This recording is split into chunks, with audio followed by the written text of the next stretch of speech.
राम नाम की लूट है, लूट सके तो लूट। जैसा ये दोहा है वैसा ही एक विशेष योग आ गया है, उसको जरूर सुने। कल शिवरात्रि के साथ में व्यतिपात योग, त्रिपुष्कर योग, स्वार्थ सिद्धि योग, ऐसा दुर्लभ योग है जो यमराज इसको लेकर अपने दूतों को बोलते हैं, कुलम तारेति सर्वम येन तत्र उपासितम न तस्य पूर्णावर्ति कल्प कोटि सतेवरम। कि जो भी इस शिवरात्रि के इस योग पर व्रत करेगा वो खुद का तो उसका तारण होगा, उसको तो शिवलोक प्राप्ति होगी। कुलम तारेति सर्वम, वो खुद के साथ में अपने पूरे कुल को भी तार ले जाएगा। तो गलती से भी जो जीवन में एक बार भी इस योग पर शिवरात्रि का व्रत कर ले, उसके पास गलती से भी मत चले जाना। ईशान संहिता में कहा गया है, अश्वमेघ सहस्त्राणि वाजपेयी शतानि च गवाम कोटि प्रदानेन शिवरात्रो समम नहीं। कि सहस्त्र हजार बार अश्वमेघ यज्ञ कर लो, 100 बार वाजपेयी यज्ञ कर लो, करोड़ों गायों का दान कर लो, फिर भी जो पुण्य शिवरात्रि के व्रत से आपको प्राप्त होगा उसके पुण्य का फल उनके पुण्य का फल बराबर करोगे तो वो बराबर नहीं आएगा, शिवरात्रि के पुण्य का फल ही अधिक हो जाएगा। ईशान संहिता में भगवान शिव पार्वती जी से और नंदीश्वर से कहते हैं, न स्नानेन न वस्त्रेण न धूपेन न चर्चया तुष्यामि न तथा पुष्पेण यथा तत्र उपासता। कि न मैं पुष्प से उतना प्रसन्न होऊंगा, न मैं शिवरात्रि के दिन पुष्प से, न स्नान से, न ध्यान से, न अर्चन से, न धूप से, इन किसी से इतना प्रसन्न नहीं होऊंगा जितना व्रत से प्रसन्न होऊंगा। तो अपने शास्त्र कहते हैं, पातेत यत दत्तम जपो हुतम अनंतकम सूर्य प्रवणि यत दत्तो कोटि गुणम भवेत। कि जो सूर्य ग्रहण के समय करोड़ों गायों का दान करता है का फल और व्यतिपात, केवल व्यतिपात योग के दिन जप और दान का फल बराबर हो जाएगा। लेकिन इस बार तो व्यतिपात के साथ शिवरात्रि का भी है। इसके साथ में आपको अपने पुराणों और शास्त्रों के कुछ और तथ्य बताता हूँ शिवरात्रि को लेकर। वैष्णव के तिथि तत्व नामक ग्रंथ में कहा गया है, एकादशी सहस्त्रेण तत्फलम लभते देवी शिवरात्रो समो भवे। शिवरात्रि के व्रत का जो फल होगा वो 1000 बार एकादशी के व्रत के फल से अधिक ही होगा। स्कंद पुराण में भी इसका आता है, वर्ष सतेन पुण्यम एकादशी कृतम भवेत तत्फलम लभते सदृशम शिवरात्रो निषेवताम। 100 साल में जितनी भी एकादशी का व्रत आता है उनकी तुलना करो और केवल एक शिवरात्रि के व्रत की तुलना करो। शिवरात्रि के व्रत का जो पुण्य है उसका फल अधिक मिलेगा।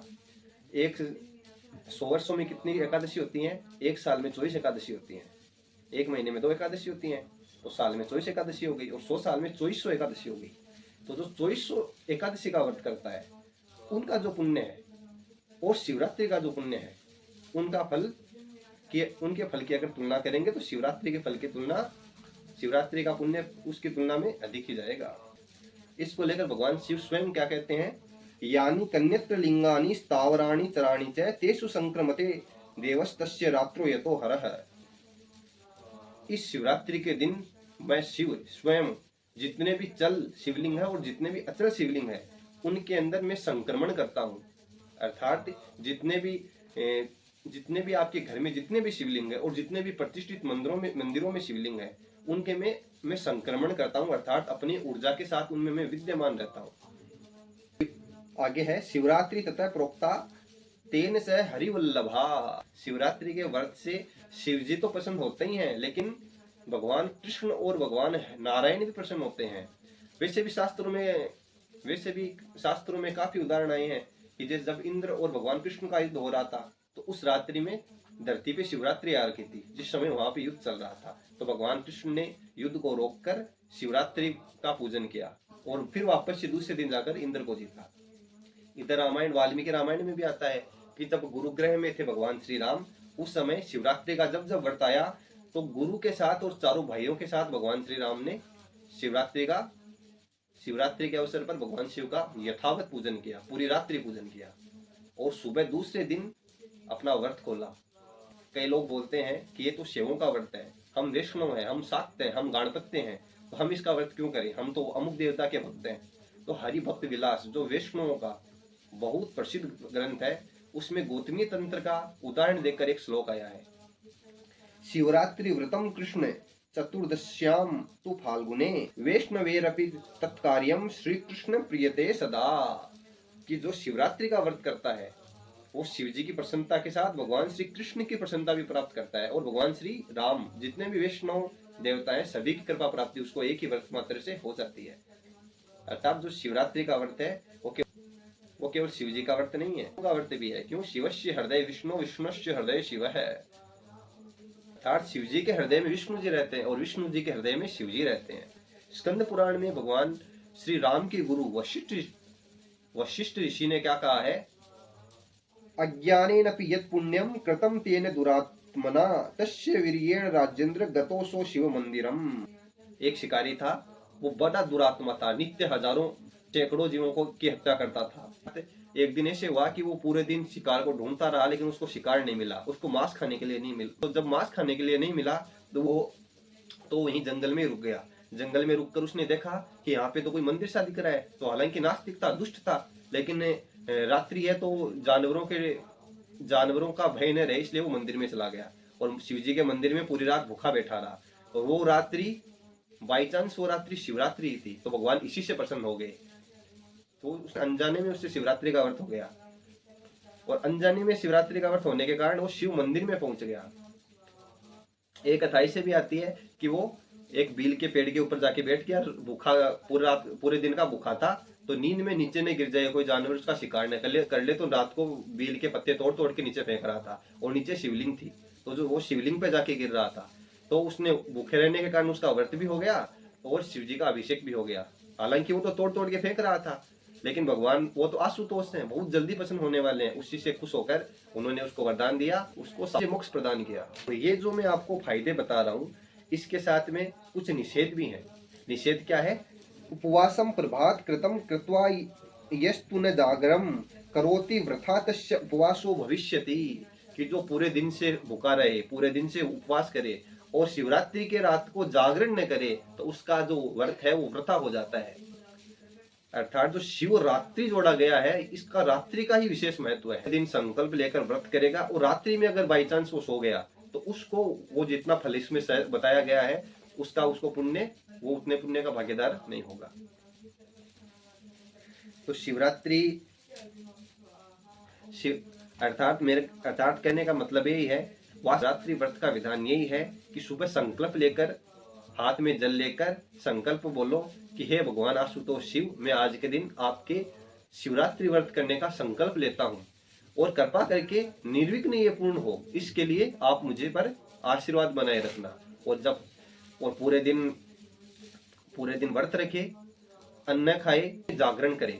रात्रि में, शिवरात्रि की रात को अभिषेक का विशेष महत्व बताया गया है, क्योंकि भगवान शिव ने, जैसे कि मैंने आपको पहले बताया, भगवान शिव ने स्वयं कहा है कि इस रात्रि को मैं संक्रमण करता हूँ। इसमें जितनी भी चल और अचल शिवलिंग है, उनमें सब में मैं संक्रमण करता हूँ, अर्थात उनमें मैं खुद जागृत रूप में निवास करता हूँ।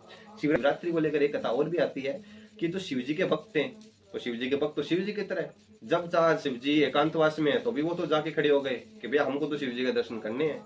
तो इससे भगवती पार्वती और शिव जी के एकांतवास में दिक्कत आने लगी। तो इससे परेशान होकर भगवान शिव ने खुद चलाकर वरदान दिया कि आप एक काम करो, जो पूरे वर्ष जो आप मेरी पूजा करोगे, मेरा जो पूजन करोगे, मेरा जो अभिषेक करोगे, उसका फल मैं आपको केवल एक शिवरात्रि के व्रत और उसकी जागरण के ऊपर दे दूंगा। मतलब कि पूरे वर्ष शिव जी का यथावत रुद्राभिषेक करो, उनका विविध आचारों से पूजन करो, और केवल एकमात्र शिवरात्रि की रात को उनका पूजन कर लो और पूरे दिन व्रत कर लो। उसका जो फल है वो पूरे 12 महीने के फल के बराबर हो जाएगा। अब बात आई कि शिवरात्रि की रात को शिव जी का पूजन कैसे करें। अगर आप किसी विद्वान ब्राह्मण को बुलाकर पूजन करा सकें तो वो तो सोने पे सुहागा, लेकिन अगर नहीं करा सके तो आपके घर में जो भी शिवलिंग है, तो एक साफ सुथरे पात्र में आप शिवलिंग को विराजमान कीजिए और यथाशक्ति जैसे आपसे अभिषेक करना बने वैसे अभिषेक कीजिए। हालांकि शास्त्रों में अलग अलग पदार्थों का अलग अलग महत्व बताया गया है कि अगर धन प्राप्ति चाहिए तो गन्ने के रस से अभिषेक करो, अगर शत्रुनाश चाहिए तो सरसों के तेल से अभिषेक करो। ऐसे ही दूध से, शहद से, घी से, दही से, हर पदार्थ के अलग अलग अभिषेक का अलग अलग फल बताया गया है। लेकिन कुछ न बने तो केवल जलाधारा से शिव जी का अभिषेक करो। अब बात आई, अगर शिवलिंग भी ना हो तो क्या करें। मंदिर भी घर के आसपास नहीं है और घर में शिवलिंग भी नहीं है, तो वो लोग क्या करें। तो वो करें, दिन में एक मिट्टी का शिवलिंग बना ले, जिसे पार्थिव शिवलिंग कहते हैं। दिन के अंदर ही उनका पूजन करें, और रात को जैसे ही सूर्य अस्त हो तब मानसिक शिव जी का पूजन करें। ध्यान में बैठ जाएं, शिव शिव शिव शिव शिव शिव शिव शिव ऐसा जप करते रहें, और भगवान शिव का मानसिक पूजन करते रहें कि मैं बैठा हूँ, सामने शिव जी बैठे हैं, उनको मैं जल से नहला रहा हूँ, उनको मैं दही से नहला रहा हूँ, ऐसा मानसिक पूजा करें। क्योंकि शास्त्रों में शिव मानस पूजा का बहुत बड़ा महत्व बताया गया है। भगवान नारद कहते हैं कि 1000 पुष्प शिव जी को पूजन में चढ़ा दो, सहस्त्रार्चन 1000 बार कर लो, और केवल एक मानस पुष्प उनको चढ़ा दो, दोनों का पुण्य बराबर मिलेगा। क्योंकि जो ध्यान के गुरु हैं, जो खुद स्वयं ध्यान में बैठे रहते हैं, तो उनको तो ध्यान ही पसंद आएगा। जैसा व्यक्ति का नेचर होगा, उसको भी वैसा ही व्यक्ति पसंद आएगा।